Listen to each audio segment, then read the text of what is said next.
The shimmering surface of the pool danced under the Florida sun. This is not a work of fiction. What you're about to hear is a true story, witnessed by hundreds, recorded in detail, and remembered as one of the darkest days in marine park history. It was a day when joy turned to chaos in the blink of an eye, when the line between trust and instinct was crossed and the consequences were irreversible. Jessica Radcliffe was more than an Ocean World Orlando trainer. She was a veteran with over 14 years of experience, known for her calm confidence and deep connection with the orcas she cared for. On that bright February afternoon, she walked onto the platform beside Cairo, a 12,000-pound apex predator cloaked in black and white beauty. To the audience, it was magic.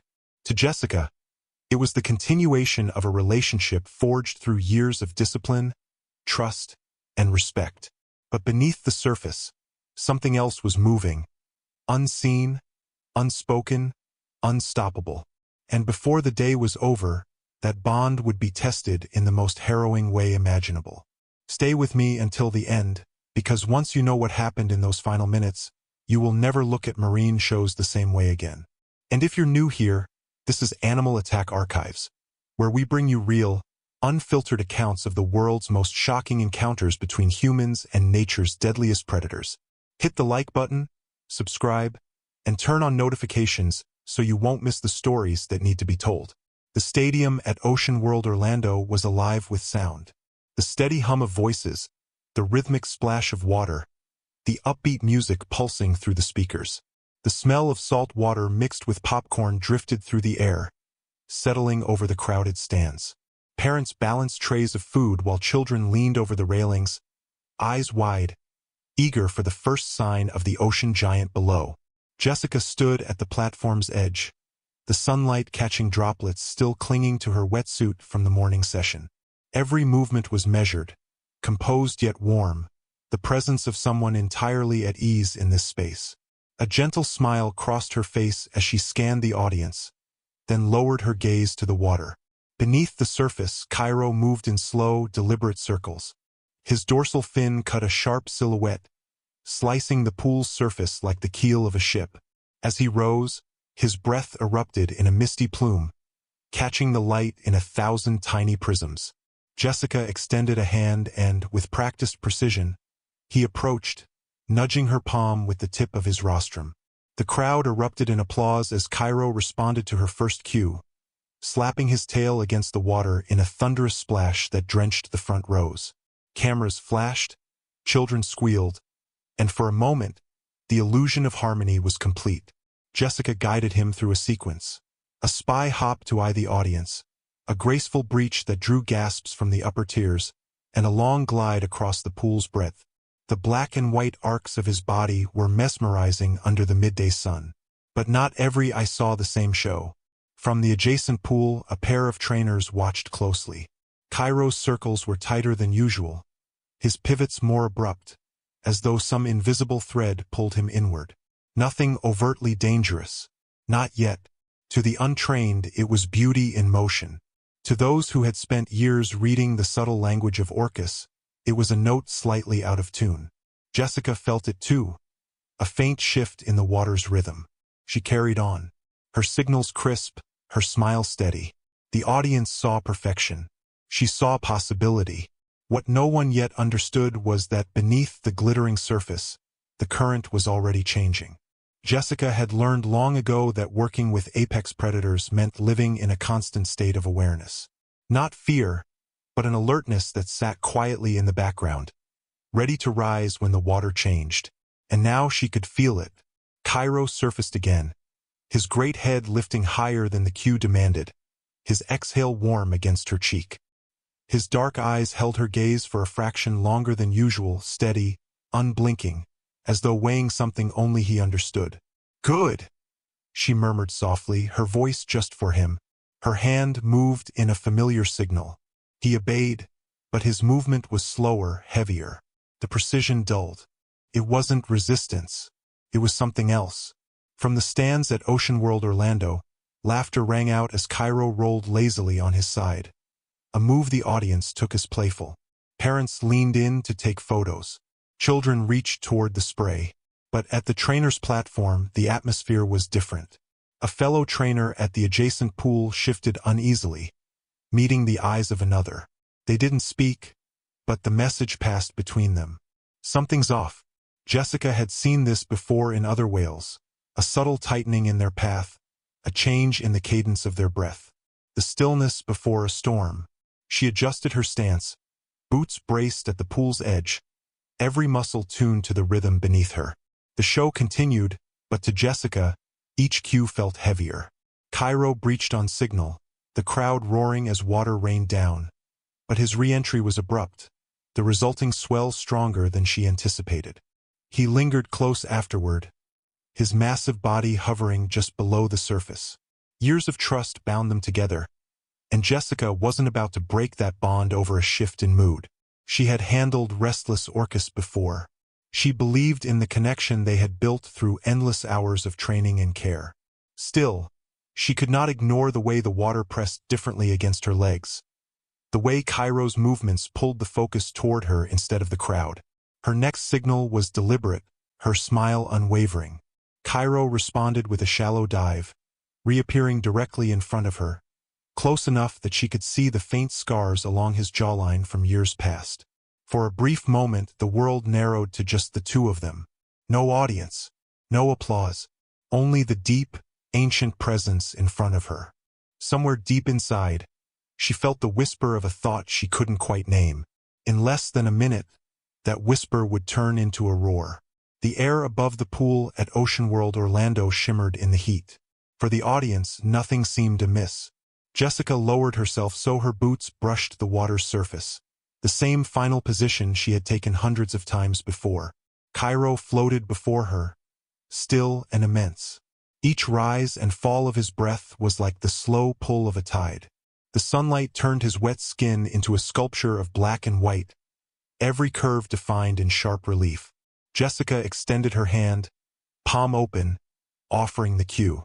His rostrum broke the surface, closing the space between them.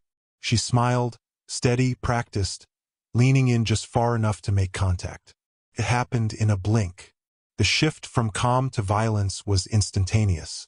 Without warning, Cairo surged upward, his jaws clamping around her arm and the fabric of her wetsuit in a crushing grip. The pool exploded into foam as his massive head twisted, dragging her into the depths with a force no human could resist.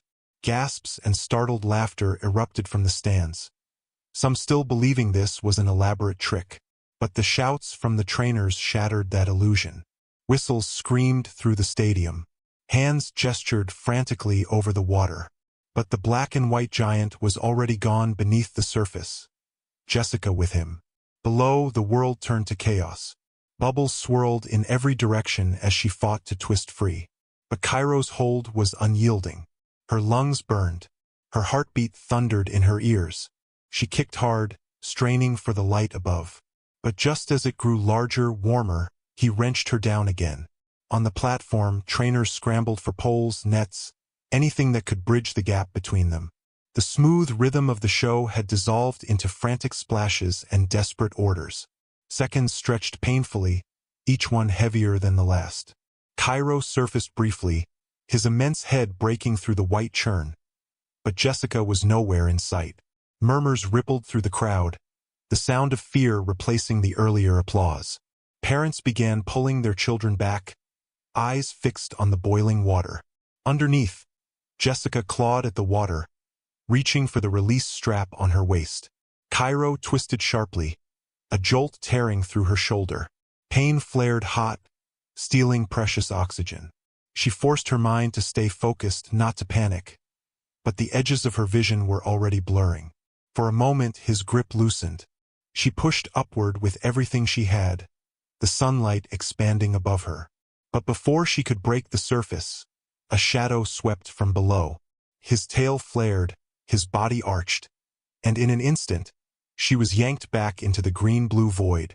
The line between trust and survival had vanished. And in this fight, there was room for only one. The first drag into the depths stole the breath from Jessica's lungs. Cold swallowed her whole. The muffled roar of the crowd above faded into an eerie silence, broken only by the rush of water past her ears. Cairo's grip was relentless, his massive head twisting her sideways, as if to remind her who controlled the space between life and air. She kicked hard, each stroke straining against the drag of his bulk. Her fingers brushed against the strap at her waist, desperate for any chance to free herself. But Cairo shifted again, his jaw tightening, forcing her to arch painfully backward. A sharp flare of pain shot through her shoulder, the kind that demanded a scream she couldn't give underwater. Up above at Ocean World Orlando, the trainers shouted to each other over the piercing blasts of their whistles. A long-handled safety pole stabbed toward the swirling water, but the black and white mass slipped away just before it could connect. Nets slapped against the surface, folding uselessly against the surge of his movements. Jessica caught a glimpse of light, a trembling patch of gold far overhead. She lunged for it, muscles screaming, lungs searing with the need to breathe. She was almost there. Then the shadow returned. Cairo rose from below, his immense body curling upward. With a single sweep of his tail, the water spun around her in a dizzying spiral. Her upward momentum stopped dead. She tumbled, disoriented, as the world turned green and blue in rapid, nauseating flashes. He yanked her deeper, the surface shrinking above them like a fading star. In those moments, time warped. The crowd was gone. The trainers' whistles and commands vanished into the crushing quiet. It was only her and him. She tried another tactic. Her hand pressed firmly against the smooth curve of his rostrum, the same gesture that had calmed him countless times before. For an instant, she thought she saw recognition flicker in his dark eye, the echo of years spent working together. But the flicker vanished. The predator remained. Her limbs grew heavy. The need for air transformed from discomfort into agony. Her body screamed to inhale, no matter what filled her lungs. She clamped her mouth shut, every fiber of her being refusing to give in. On the surface, the stadium had transformed. The playful excitement of minutes earlier was gone, replaced by stunned silence, punctuated by frantic motion. Parents held children close, shielding their faces. Others froze in their seats, unable to look away from the violent churn near the center of the pool. A thin ribbon of red unfurled beneath the surface, carried outward in delicate threads that dissolved almost as soon as they appeared. Trainers at the edge leaned dangerously close, calling her name, voices cracking with urgency. But Cairo did not yield. Jessica's vision narrowed. The edges went dark. Somewhere in the distance, the sunlight still shimmered, but it felt impossibly far. She kicked one last time, forcing her body upward in a final surge of will. For a heartbeat, she broke free of the drag, the water easing around her. And then the pull returned, sudden, violent, absolute. Cairo dove sharply, taking her with him into the shadow deep where light could not follow. The audience didn't cheer. They didn't speak. They simply stared at the water, knowing that whatever was unfolding beneath that glittering surface was no longer a performance. It was a battle, and it was slipping away. The surface of the pool at Ocean World Orlando stilled for the briefest moment, as if the water itself was holding its breath. The sunlight shimmered across it, a deceptive mirror masking the chaos beneath. Then a surge broke the stillness.